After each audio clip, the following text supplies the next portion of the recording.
Very good evening, everyone. In today's class, we are going to discuss about capital structure in financial management. Now, what is capital structure?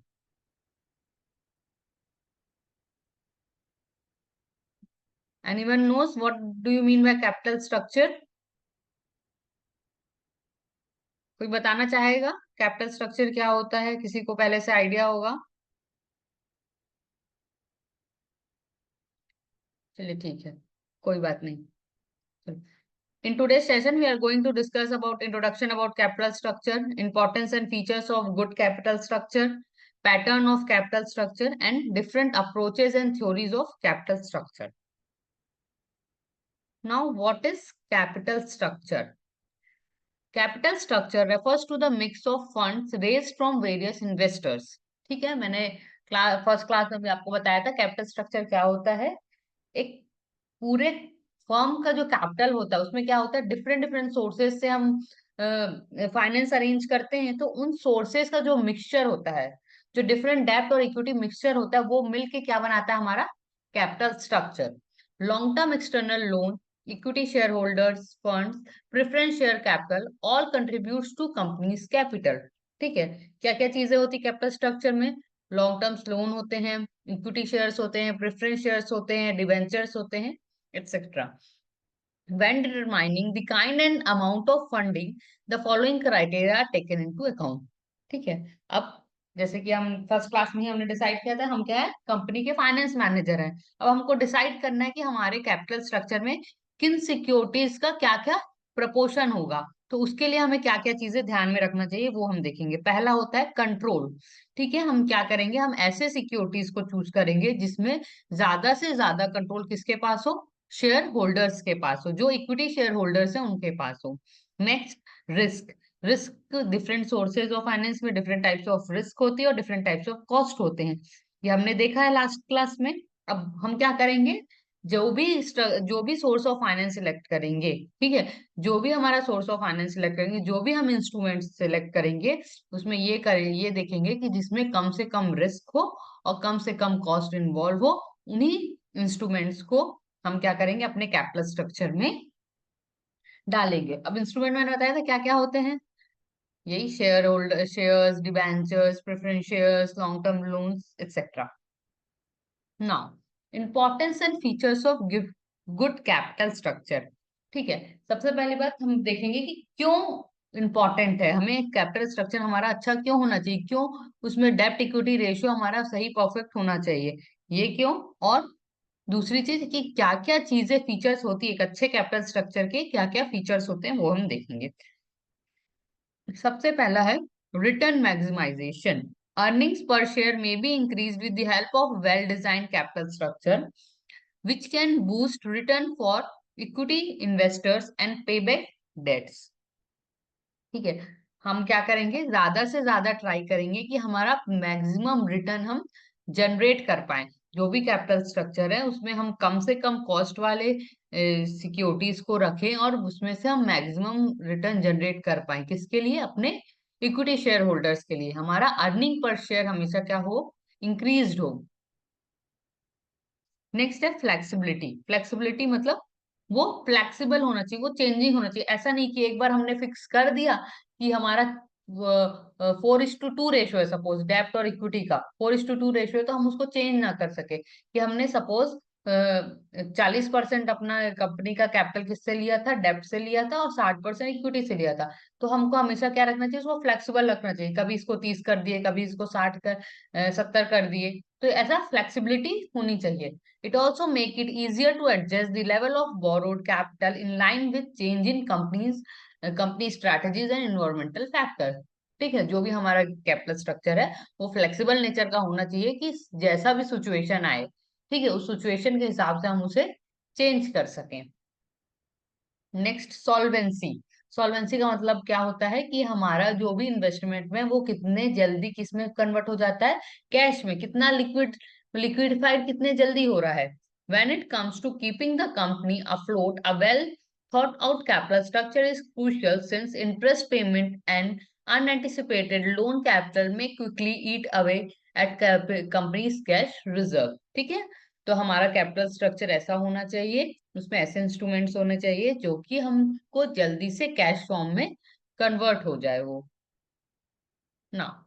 Next one is increase firms value. Firms value means हमारी company की wealth को increase करना। हमारा जो भी capital structure होगा इस तरीके से हम डिजाइन करेंगे कि हमारा वैल्यू ऑफ फर्म क्या हो, इंक्रीज हो। वैल्यू ऑफ फर्म इंक्रीज हो मतलब हमारे शेयर्स प्राइस क्या हो, इंक्रीज हो। हमारे कंपनी के शेयर प्राइस क्या होंगे, इंक्रीज होंगे, तो हमारा वैल्यू ऑफ फर्म भी इंक्रीज होगा।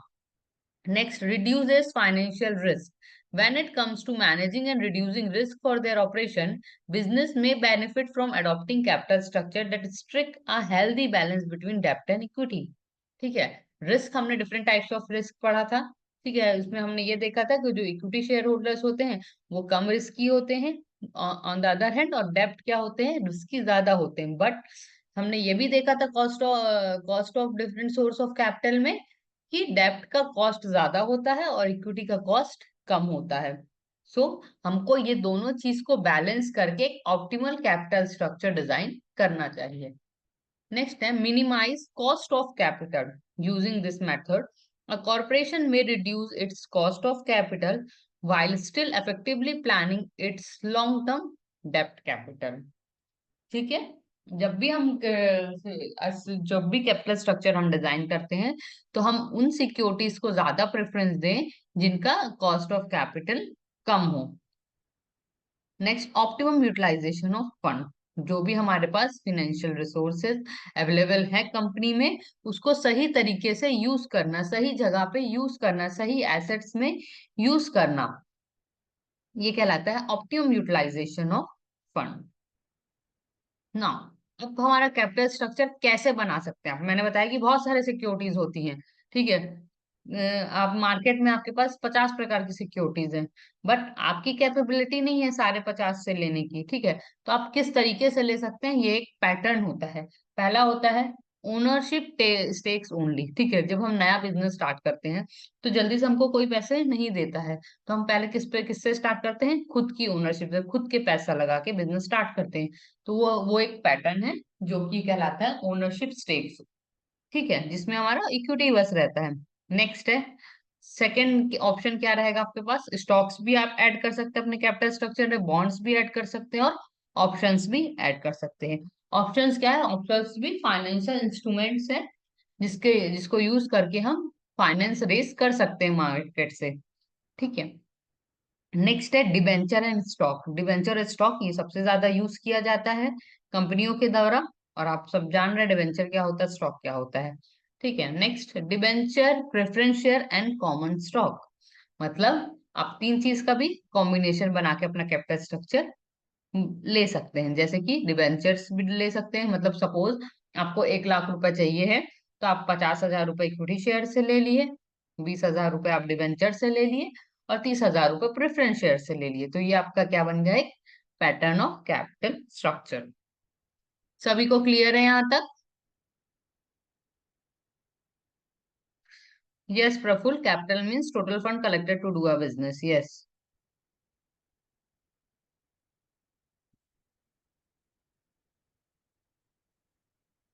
सभी को क्लियर है अभी तक यहाँ पे? से यस और नो, किसी को कुछ डाउट है यहाँ तक तो आप पूछ सकते हैं।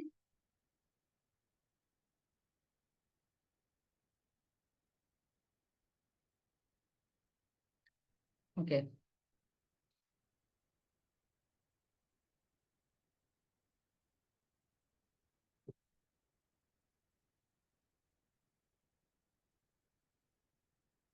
अब आपने पैटर्न देख लिया, क्या क्या पैटर्न होते हैं। ठीक है, अपने हमने देखा कि चार तरीके से चार तरीके से हम 4 वेज से हम अपना कैपिटल स्ट्रक्चर डिजाइन कर सकते हैं। ठीक है, अब इनमें से हम कौन सा हमें चूज करना चाहिए, किस सिचुएशन में, कंपनी किस लेवल पे है, किस स्टेज पे है, उस पे डिपेंड करता है कि हमें इन सब पैटर्न से कौन सा पैटर्न चूज करना चाहिए। तो उसके लिए हमारे पास कुछ आइडियाज हैं। Like when a company's future earning और profit are uncertain, it may choose to offer just stock shares as payment. ठीक है, जब कंपनी के पास फ्यूचर अनसर्टेन है, पता नहीं है कि फ्यूचर में वो अच्छे पैसे कमा पाएगा या नहीं कमा पाएगा, तो उसको कौन सा पैटर्न चूज करना चाहिए, सिर्फ स्टॉक वाला। ठीक है। नेक्स्ट है preference shares are issued when average profit are quite higher even if early earnings are uncertain. ठीक है। प्रेफरेंस शेयर्स हमको कब यूज करना चाहिए? जब हमारे पास एक एवरेज प्रॉफिट कमाने की हिम्मत होगी। ठीक है, हमारी कंपनी एक एवरेज प्रॉफिट कमा सकती होगी, तभी हम प्रेफरेंस शेयर्स इशू कर सकते हैं। क्यों? क्योंकि प्रेफरेंस शेयर्स को प्रेफरेंशियल राइट्स होते हैं कि जब भी प्रॉफिट होगा तो उन्हें क्या दिया जाएगा, उनका जो भी डिविडेंड है सबसे पहले उनको पे किया जाएगा। वो पे करने के लिए, डिविडेंड पे करने के लिए हमारे पास एक प्रॉफिट होना चाहिए। तो जब हमारे पास कैपेबिलिटी होगी एक एवरेज प्रॉफिट जनरेट करने की, तभी हम प्रेफरेंशियल इशू कर सकते हैं। नेक्स्ट, डिबेंचर्स में be issued by corporations if it's leaders are certain that they will consistently generate enough revenue to cover the set interest payment। ठीक है। अब जब हमारे पास हमको कॉन्फिडेंस होगा हमारी कंपनी क्या कर सकती है, एक अच्छा पैसा जनरेट कर सकती है, हर साल एक कांस्टेंट इनकम जनरेट कर सकती है, तभी हम डिबेंचर्स इशू करेंगे। क्यों? क्योंकि हर साल हमको डिबेंचर्स को जो इंटरेस्ट हम फिक्स करते हैं वो इंटरेस्ट हमको हर साल उन्हें पे करना पड़ता है। इसलिए जब हमारे पास कैपेबिलिटी होगी हर साल एक कांस्टेंट इनकम जनरेट करने की, तभी हम डिबेंचर्स इशू करेंगे।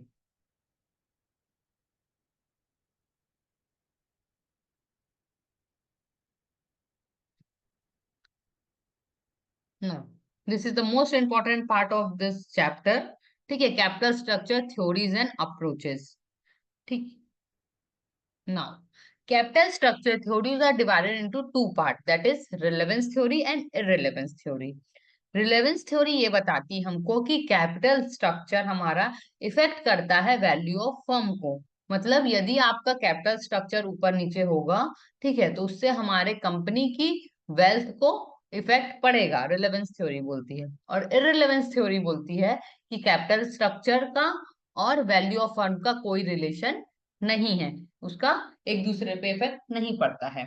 अब रिलेवेंस थ्योरी के अंदर दो लोगों ने अपनी अप्रोचेस दी हैं। क्या दी हैं? एक नेट अप्रोच है, नेट इनकम अप्रोच है, दूसरी है ट्रेडिशनल अप्रोच। और इररिलेवेंट थ्योरी के अंदर दो अप्रोचेस हैं, जो कि है नेट ऑपरेटिंग इनकम अप्रोच और MM approach. Net income approach सभी लोग बहुत अटेंटिव तरीके से इसको सुनेंगे और समझेंगे। ये इजी है, बट थोड़ा ध्यान देना पड़ेगा। ठीक है, और ये एग्जाम व्यू पॉइंट से बहुत इंपॉर्टेंट है। No, net income approach, net income approach was proposed by David Dorrant in 1952। ठीक है, 1952 में डेविड डोरेंट के द्वारा ये अप्रोच बनाई गई थी।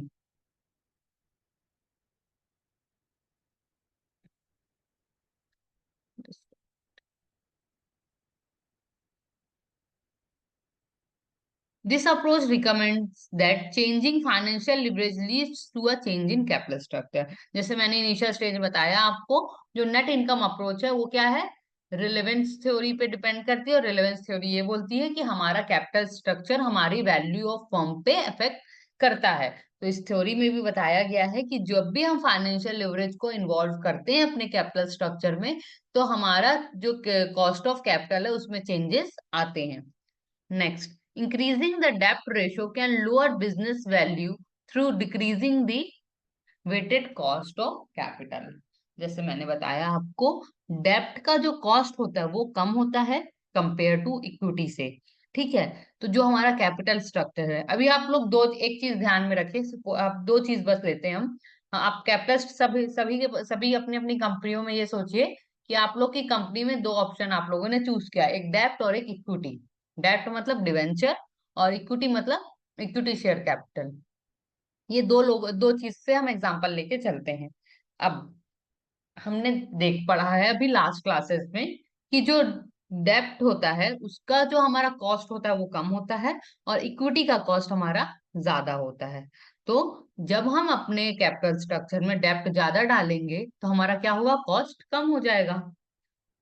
ठीक है, तो यही नेट इनकम अप्रोच बोलती है कि आप यदि डेप्ट ज्यादा रखोगे कैपिटल स्ट्रक्चर में, तो आपका वैल्यू ऑफ फर्म इंक्रीज होगा और आपका कॉस्ट ऑफ कैपिटल क्या हो जाएगा, कम हो जाएगा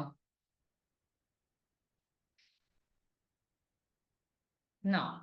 हर एक अप्रोच के, हर एक थ्योरी के कुछ अजम्पशंस होते हैं। ठीक है, हम साइंस में ही पढ़ते थे, बहुत सारे एजम्पशंस होते थे हर थ्योरी के। वैसे ही नेट इनकम अप्रोच के भी कुछ एजम्पशंस है।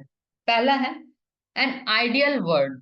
ठीक है, द कॉस्ट ऑफ डेप्ट would be lower than the cost of equity. ठीक है, इसमें अज्यूम किया गया है कि जो भी कॉस्ट ऑफ डेप्ट है वो कम है compare to cost of equity से। दूसरा, no tax should be taken into consider.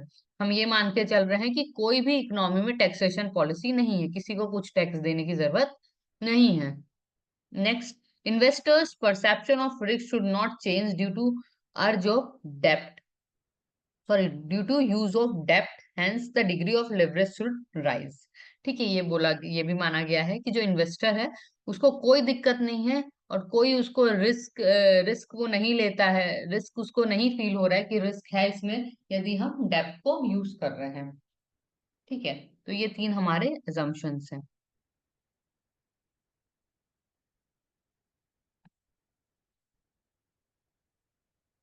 ना। In the view of net income approach, the weighted average cost of capital and the value of business are both sensitive to the degree to which financial average has been altered. ठीक है, हमने इसमें क्या होता है कि हमारा जो हम जितना ज्यादा डेप्थ को अपने कैपिटल स्ट्रक्चर में डालेंगे उतना ज्यादा हमारा कॉस्ट क्या होगा, कम होगा, और वैल्यू ऑफ फर्म इंक्रीज हो जाएगी। Based on projection from net income approach, a company's value rises as the debt load rises and its weighted average cost of capital falls. ठीक है, तो इसमें ये भी सेम चीज ही है कि हमारा जो टोटल कॉस्ट होगा वो कंपनी का टोटल कॉस्ट ऑफ फाइनेंस क्या होगा, कम हो जाएगा। The worth of the organization would fall when the WACC rise due to reduction in leverage.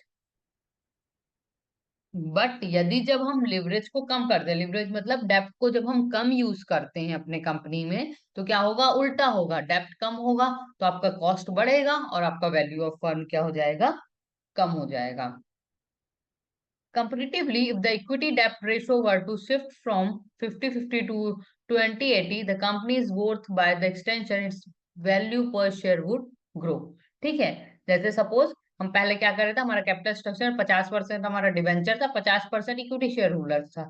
अब क्या किया हमने, इक्विटी शेयर होल्डर्स को कम कर दिया और डिवेंचर्स को बढ़ा दिए। ठीक है, इक्विटी शेयर्स को 20% कर दिए और डिवेंचर्स को 80% कर दिए, तो हमारे क्या होगा, कंपनी की वैल्यू ऑफ द फर्म क्या होगा, इंक्रीज हो जाएगा, शेयर प्राइस इंक्रीज हो जाएगा, ओवरऑल कॉस्ट डिक्रीज हो जाएगा। क्लियर है सभी को, नेट इनकम अप्रोच क्लियर है।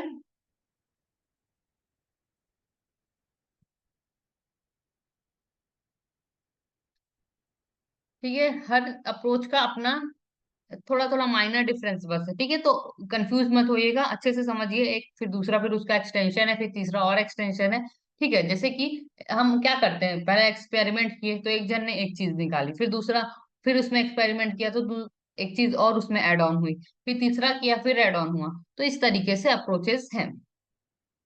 ठीक है, गुड, सभी को क्लियर है। तुम अब नेक्स्ट हमारी थ्योरी है net operating income approach. Net operating income approach हमारी इररिलेवेंस थ्योरी है। इररिलेवेंस थ्योरी मतलब, इररिलेवेंस थ्योरी ये बोलती है कि हमारा कैपिटल स्ट्रक्चर और वैल्यू ऑफ फर्म में कोई रिलेशनशिप नहीं है, वो दोनों पे को एक दूसरे से कोई फर्क नहीं पड़ता। ठीक है, net operating income theory is called irrelevance theory since it assumes that the only capital structure change cannot affect the cost of capital and the value of firm. ठीक है, यही चीज बोला है, जो ये एक irrelevance theory है और इसका कैपिटल स्ट्रक्चर और वैल्यू ऑफ फर्म का कोई रिलेशन नहीं है। According to this theory, irrespective of capital structure, overall cost of capital will be constant, so total value of firm also remain unaffected when capital structure is changed.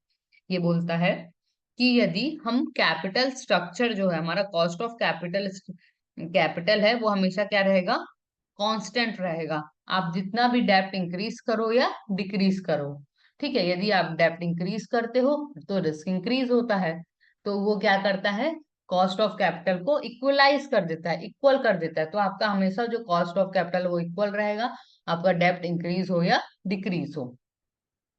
As the leverage ratio is increased, firm becomes more riskier and leads to linear increment of cost of equity, but overall cost of capital remain constant. ठीक है, अब वाला concept में आ जाइए आप, risk और cost वाला।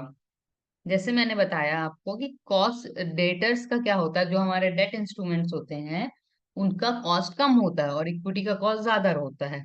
On the other hand equity में रिस्क कम होता है और डेब्ट में रिस्क ज्यादा होता है।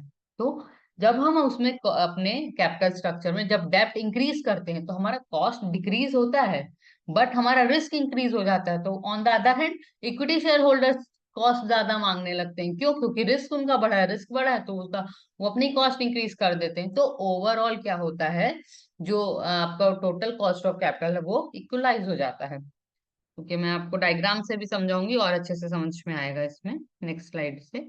Now assumptions of net operating approach. ठीक है, इसके इसके assumptions देख लेते हैं क्या क्या assumptions है। पहला है कॉस्ट ऑफ डेब्ट एज्यूम टू बी कांस्टेंट। ये बोल रहे हैं कि जो कॉस्ट ऑफ डेब्ट है वो हमेशा कांस्टेंट रहेगा, चेंज नहीं होगा। Next, change in proportion of leverage affects the required rate of return as financial risk changes. Required rate of return changes linearly with change in leverage। ठीक है, जो भी हमारा प्रोपोर्शन है लिवरेज का हमारे कैपिटल स्ट्रक्चर में, ठीक है, यदि उसको हम इंक्रीज करते हैं तो हमारा फाइनेंशियल रिस्क भी इंक्रीज होगा, यदि हम उसे डिक्रीज करते हैं तो हमारा फाइनेंशियल रिस्क भी डिक्रीज होगा। ठीक है, तो इसका मतलब क्या हुआ कि जो यदि हम लिवरेज में कुछ चेंजेस करते हैं तो हमारा रेट ऑफ रिस्क में भी, लिवरेज चेंज करते हैं तो हमारा फाइनेंशियल रिस्क भी चेंज होगा। An increase in use of cheaper, the debt fund is offset exactly by the increase in required rate of return on equity। ठीक है, यदि हम ज्यादा डेब्ट को यूज करेंगे अपने कैपिटल स्ट्रक्चर में तो rate of return on equity क्या होता है, हमारा इंक्रीज हो जाता है, जिससे हमारा ओवरऑल, ठीक है, weighted average cost of capital मतलब टोटल कॉस्ट ऑफ कैपिटल हमारा क्या हो जाएगा, सेम हो जाएगा, इक्वल हो जाएगा at all degree of leverage. जितना भी आप बढ़ाएं, आप 10% बढ़ाए, 20% बढ़ाए, 60% बढ़ाए, पर आपका overall weighted average cost of capital क्या हो जाएगा, सेम हो जाएगा। अब इसी चीज को हम डायग्राम के थ्रू समझते हैं। हम्म, ये ग्राफ देखिएगा आप। ठीक है, ये क्या हो रहा है, सबसे पहले फर्स्ट वाला ग्राफ देखिएगा। फर्स्ट वाला ग्राफ में हमारा एक्स एक्सिस में हमारा लिवरेज है और कॉस्ट ऑफ डेब्ट और कॉस्ट ऑफ हमारा equity share holder and weighted average cost of capital हमारा वाई एक्सिस में है। देखो कॉस्ट ऑफ डेब्ट का क्या है, सबसे नीचे वाली लाइन है जो, ठीक है। Weighted average cost of capital क्या होता है हमारा, cost of debt plus cost of equity. ठीक है, जब हम इन दोनों को प्लस करेंगे तो हमारा क्या बनता है, weighted average cost of capital, जो कि हमने लास्ट क्लास में पढ़ा था। ठीक है, अब जब हम दोनों चीज को ऐड कर रहे हैं तो हमारा जो overall weighted average cost of capital क्या आ रहा है, कांस्टेंट आ रहा है, क्योंकि कॉस्ट ऑफ डेब्ट तो हमारा कांस्टेंट है। बट हमारा यदि जब हम आगे बढ़ के जब लिवरेज रेशियो बढ़ा रहे हैं तो हमारा ये क्या हो रहा है, कॉस्ट ऑफ इक्विटी बढ़ता जा रहा है। देखिए ऊपर डायरेक्शन है, मतलब बढ़ता जा रहा है, स्टार्टिंग में कम रहेगा फिर उसके बाद बढ़ते जाएगा, जिससे क्या हो रहा है, हमारा ओवरऑल वैल्यू ऑफ फर्म क्या है, कांस्टेंट है, एक स्ट्रेट लाइन है। इसे कोई फर्क नहीं पड़ रहा है कि इसमें ऊपर नीचे जो भी आप करते हैं, ठीक है, कॉस्ट ऑफ डेब्ट में सॉरी लिवरेज बढ़ाते या कम करते हैं उसे कोई फर्क नहीं पड़ता हमारा वैल्यू ऑफ फर्म में, क्योंकि वैल्यू ऑफ फर्म एक स्ट्रेट लाइन है और कांस्टेंट है सारे लेवल ऑफ लिवरेज में, एवरी डिग्री ऑफ लिवरेज। ठीक है, it creates a same value of firm.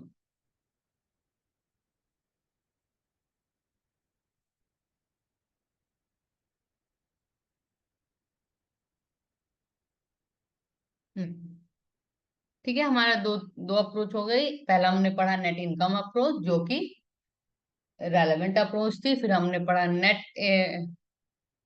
Net income approach. ठीक है, तो वो हमारी क्या थी, इररिलेवेंट थी। अब हम देखेंगे traditional approach.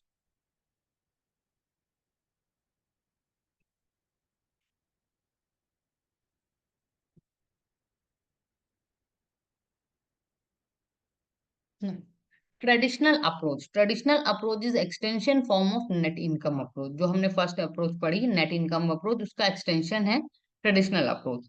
Net income approach only talks about effect of leverage on value of firm. ठीक है, इसमें हम क्या देखते हैं, सिर्फ ये देखेंगे कि जो भी हम लिवरेज यूज कर रहे हैं अपने कैपिटल स्ट्रक्चर में, उसका इफेक्ट वैल्यू ऑफ फर्म में क्या पड़ रहा है। And cost of capital but does not talk about optimal capital structure. ठीक है, यहाँ पे कोई ऑप्टिमल कैपिटल स्ट्रक्चर के बारे में नहीं बताया गया। सबसे पहले हम ट्रेडिशनल अप्रोच है बस ये देखेंगे कि क्या इफेक्ट पड़ रहा है यदि हम डेप्थ को अपने कैपिटल स्ट्रक्चर में इंक्रीज करते हैं, तो क्या इफेक्ट पड़ता है हमारा वैल्यू ऑफ फर्म में, और कॉस्ट ऑफ कैपिटल में क्या चेंजेस आते हैं। Optimal capital structure is that combination of डेप्थ and equity which maximize the wealth of share holders. ठीक है, ऑप्टिमल कैपिटल स्ट्रक्चर क्या होता है, क्या ऐसा कैपिटल स्ट्रक्चर जिससे हमारा वैल्यू ऑफ फंड क्या होता है, सबसे हाईएस्ट होता है, सबसे ज्यादा होता है, हमारा वेल्थ ऑफ शेयर होल्डर्स क्या होता है, मैक्सिमाइज होता है। हमारा ओवरऑल इंटेंशन क्या है, हमारा मेन ऑब्जेक्टिव है फाइनेंशियल मैनेजमेंट का, मैनेजर का, कि अपनी कंपनी की वेल्थ को इंक्रीज करना। वेल्थ को इंक्रीज करना मतलब अपने कंपनी के शेयर प्राइस को इंक्रीज करना। The traditional approach to capital structure and valuation assumes that there is an optimal capital structure and that management can increase the total value of firm through the judicious use of financial leverage.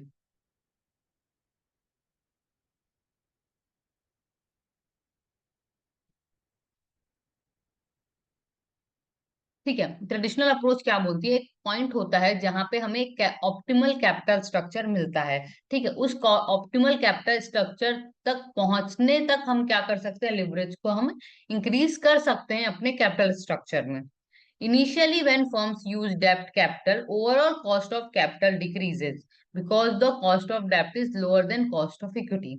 जब हम depth को start करते हैं increase करना अपने capital structure में, तो starting में हमारा कॉस्ट ऑफ कैपिटल डिक्रीज होता है। क्यों होता है, क्योंकि हमारा कॉस्ट ऑफ डेप्थ कम है, इसलिए हमारा ओवरऑल कॉस्ट ऑफ कैपिटल क्या होता है, डिक्रीज होता है इनिशियल स्टेज में। But after some time excessive use of depth Leeds to financial risk and cost of depth starts to increase which ultimately increase the overall cost of capital.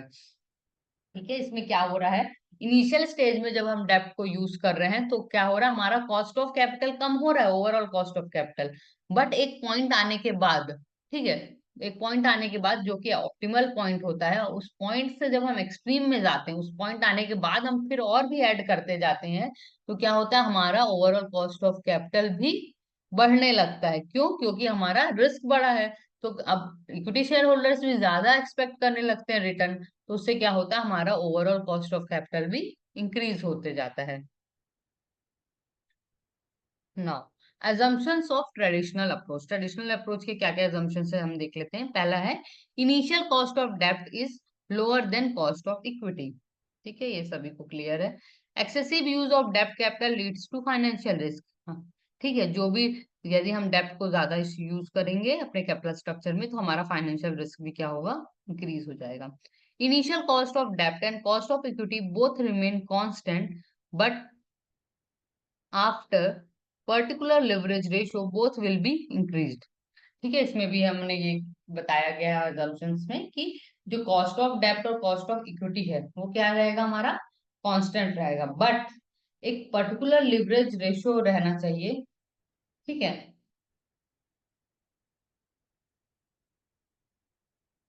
उस particular optimal जो हमने ratio की बात की इसके पहले slide में, उस ऑप्टिमल लेवल पे पहुंचने के बाद हमारा क्या होता है, वो इंक्रीज होना स्टार्ट हो जाता है। When we go beyond that particular point, then both the cost as well as risk will increase।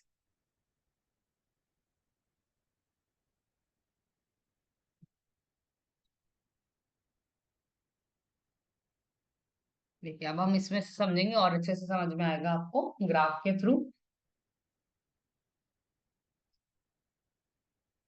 ठीक है, फर्स्ट वाला ग्राफ में आप देखेंगे कि जो कॉस्ट ऑफ डेब्ट है, जो सबसे नीचे है, फिर उसके बाद हमारा WACC है जो कि weighted average cost of capital है, और सबसे ऊपर हमारा कॉस्ट ऑफ इक्विटी है। ये दोनों को मिला के हमारा जो मिडिल पे वो weighted average cost of capital बनाता है। अब यहाँ पे देखिए, जब हमने डेब्ट को बढ़ाना शुरू किया, तो हमारा यहाँ क्या हो रहा है, वैल्यू ऑफ फर्म भी इंक्रीज हो रही है। लेफ्ट और राइट दोनों ग्राफ को देखते हुए समझिएगा। ठीक है, जब हम डेप्ट इंक्रीज कर रहे हैं लेफ्ट वाले ग्राफ में, तो देखिए वैल्यू ऑफ फर्म भी क्या हो रहा है, इंक्रीज हो रहा है। इंक्रीज होते होते क्या आ गया, सबसे मैक्सिमम टॉप पॉइंट में आ गया। ठीक है, टॉप पॉइंट में आने के बाद फिर आप और कॉस्ट ऑफ डेप्ट को बढ़ा रहे हैं, तो उससे क्या हो रहा है हमारा, वो ओवरऑल वैल्यू ऑफ फर्म क्या हो रहा है, डिक्रीज होने लगा। तो जो ये मैक्सिमम पॉइंट है, इसको हम ऑप्टिमल कैपिटल स्ट्रक्चर बोलते हैं। इस पॉइंट के बाद यदि हम अपने कैपिटल स्ट्रक्चर में डेप्ट को इंक्रीज करते हैं, तो हमारी वैल्यू ऑफ फर्म में निगेटिव इम्पैक्ट पड़ता है, और हमारा वेल्थ क्या होते जाता है, कम होते जाता है। वैल्यू ऑफ फर्म हमारा क्या होने लगता है, डिक्रीज होने लगता है। ये क्यों होता है, ये दो चीज के कारण होता है, एक फाइनेंशियल रिस्क बढ़ने के कारण, और कॉस्ट ऑफ कैपिटल बढ़ने की वजह से। क्लियर है सभी को?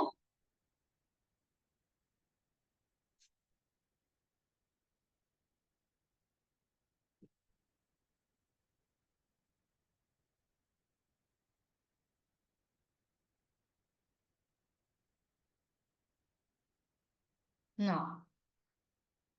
हमने तीन थ्योरी पढ़ ली। क्या क्या पढ़ी, पहले net income approach, net operating income approach, और तीसरा ट्रेडिशनल अप्रोच। अब हम पढ़ने वाले हैं Modigliani and Miller approach. Franco Modigliani and Maitland Miller jointly worked on this theory, originally published in 1958 and titled The Cost of Capital। ठीक है, Franco मोदिगिलानी और मैटन मिलर ने मिलके एक थ्योरी बनाई, जिसको हम एमएफ अप्रोच बोलते हैं। ये थ्योरी बनाई गई थी 1958 में। ठीक है, जिसको पब्लिश किया गया था एक बुक में, जिसका नाम था द कॉस्ट ऑफ कैपिटल। और इस बुक को नोबेल प्राइज अवार्ड मिला था। They argue cost of capital and the value of firm remain constant in respective of change in capital structure। जैसे कि हमने इनिशियल स्लाइड्स में देखा कि मोदी गिलानी और मिरर अप्रोच किसके अंदर आती है, इररिलेवेंस थ्योरी के अंदर आती है। और इररिलेवेंस थ्योरी क्या बोलता है कि there is no relationship between capital structure and value of firm.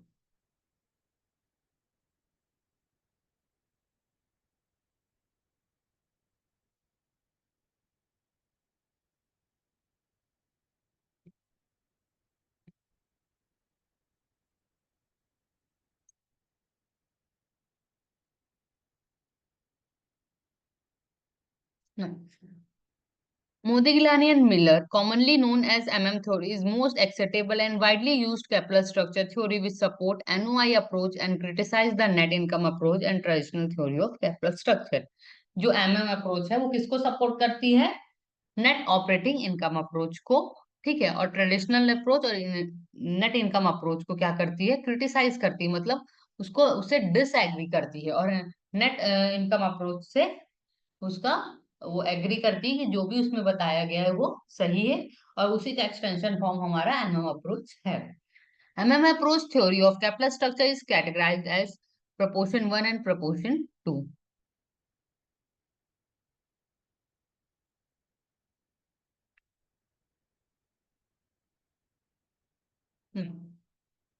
Preposition 1, MM approach में प्रिपोजिशन 1 और प्रिपोजिशन 2 पार्ट, दो पार्ट में बनाया गया है एमएम अप्रोच को। Let's see the assumptions of MM approach। MM approach के assumptions पहला है similar nature firms have similar operating risk।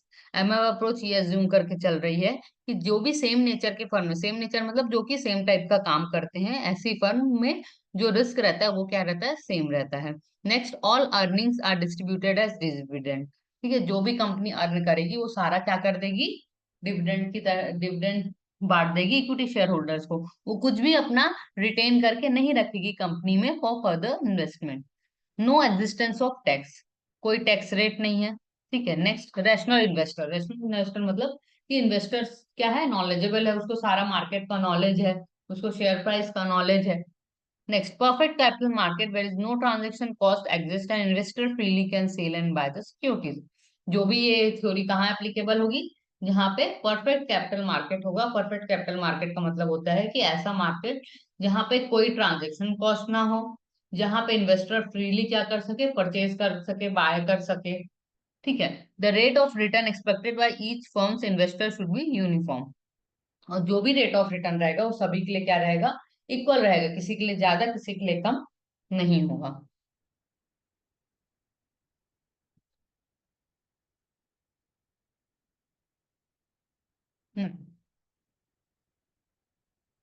MM approach का प्रपोजिशन 1 में क्या बताया गया है वो देखिए हम। सबसे पहला है, the market value of any firm is independent of its capital structure and is given by capitalizing its expected return at the overall capitalization rate appropriate to its risk class. ठीक है, इसमें प्रीपोजिशन 1 में बोला गया है, MM approach में preposition में बताया गया है कि जो मार्केट वैल्यू है, कंपनी की जो मार्केट वैल्यू है, उसका कैपिटल स्ट्रक्चर से कोई रिलेशन नहीं है, वो क्या है, इंडिपेंडेंट है। और कैपिटल स्ट्रक्चर उसका मार्केट वैल्यू किस पे डिपेंड करता है, कैपिटलाइजेशन पे। कैपिटलाइजेशन का मतलब होता है कि जो ओवरऑल उसको रिटर्न जनरेट कर रहा है, जितना प्रॉफिट जनरेट कर पा रहा है कंपनी, वो उसका कैपिटलाइजेशन कहलाता है।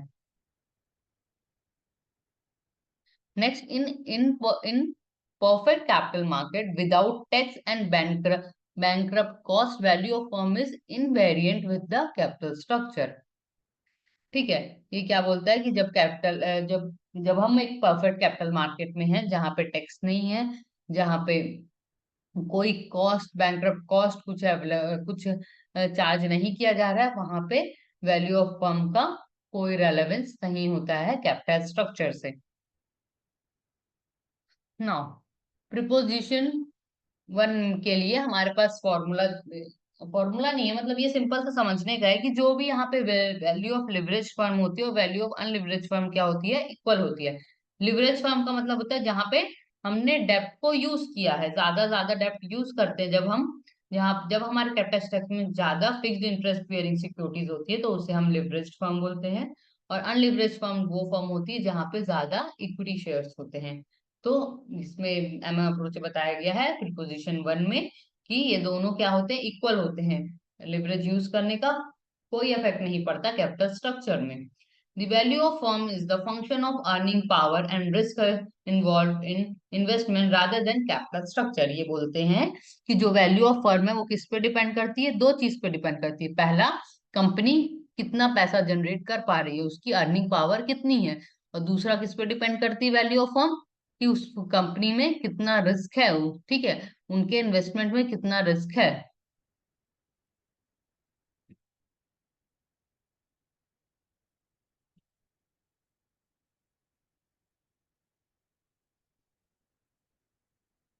क्लियर है सबको,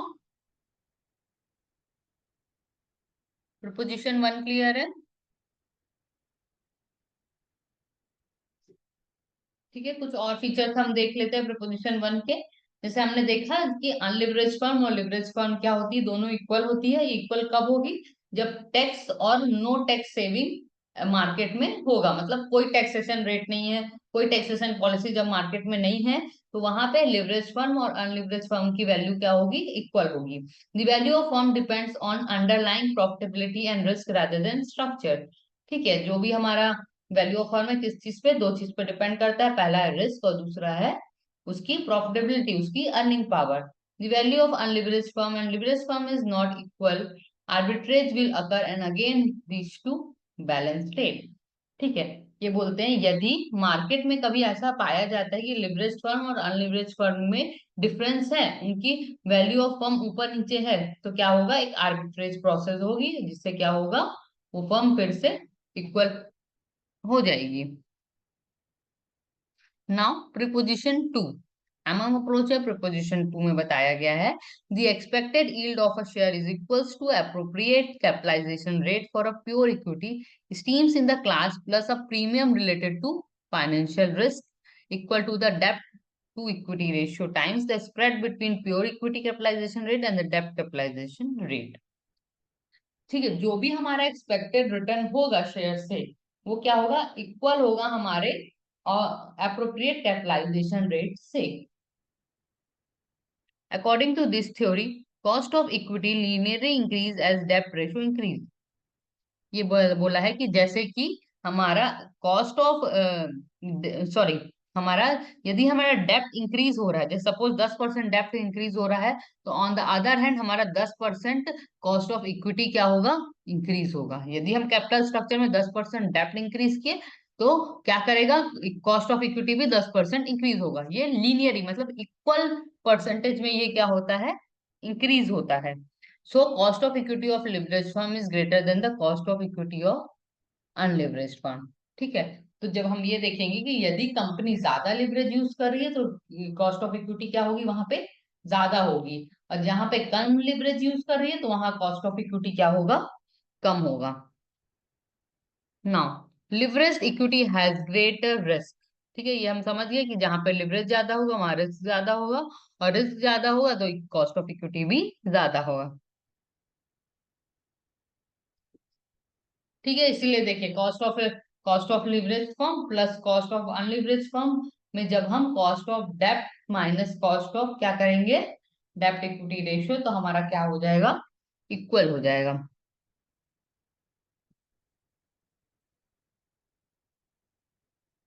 अब नेक्स्ट है एक ये भी एक पार्ट ऑफ एमएम अप्रोच है, टैक्सेशन के साथ।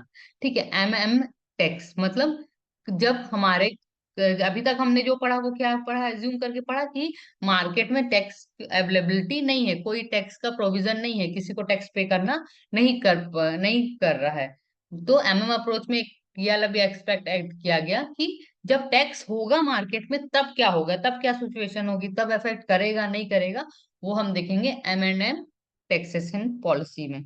MM approach suggests that if there is a tax, the firm using leverage can get tax advantage because interest in tax deductible expenses that save tax for corporation।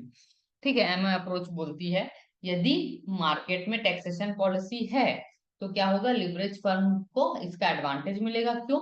क्योंकि उनको जो भी वो डेप्ट डेप्ट जो issue कर रहे हैं उसका इंटरेस्ट जो दे पे कर रहे हैं उसमें उनको टैक्स एडवांटेज मिलता है, तो उसका क्या होगा, उनको एडवांटेज मिलेगा, उसका वैल्यू ऑफ फर्म उसकी वजह से क्या हो सकता है, इंक्रीज होगा। Due to this tax saving the value of leverage firm is greater than unleverage firm.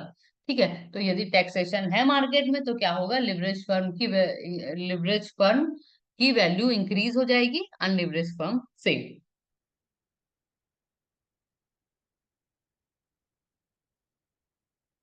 When taxes exist, value of leverage firm is equals to the value of unleveraged firms plus tax advantages।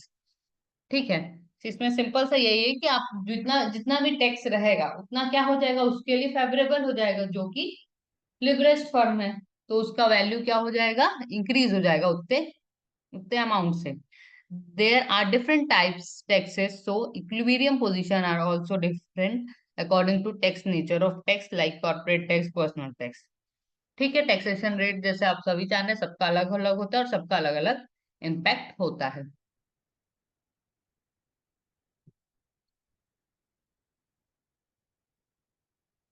अब आप graph से भी देख सकते हैं, graph में देखेंगे आप, जो हमारा वैल्यू ऑफ अनलिवरेज्ड फर्म है वो सबसे नीचे वाली लाइन है, और वैल्यू ऑफ लिवरेज्ड फर्म हमारी क्या हो रही है, इंक्रीज हो रही। क्यों? क्योंकि हमको यहाँ पे बेनिफिट मिल रहा है टैक्स सेविंग का।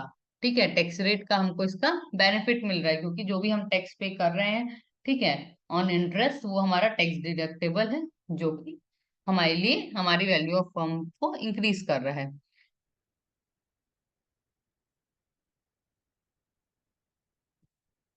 Now, it is suggested that if there is corporate tax, maximum debt should be used so that the value of firm will increase। इसलिए यदि कॉर्पोरेट टैक्स है मार्केट में तो हम क्या करेंगे, लिवरेज को अपने कैपिटल स्ट्रक्चर में ज्यादा से ज्यादा डेप्ट यूज करके हम अपनी वैल्यू ऑफ फर्म को इंक्रीज करेंगे।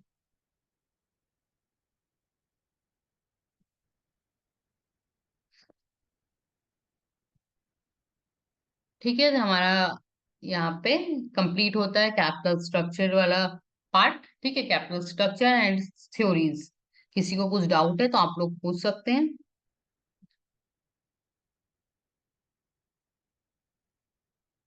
किसी को कुछ डाउट है तो आप लोग पूछिए, ऑलरेडी हमारी क्लास का टाइम ओवर हो चुका है।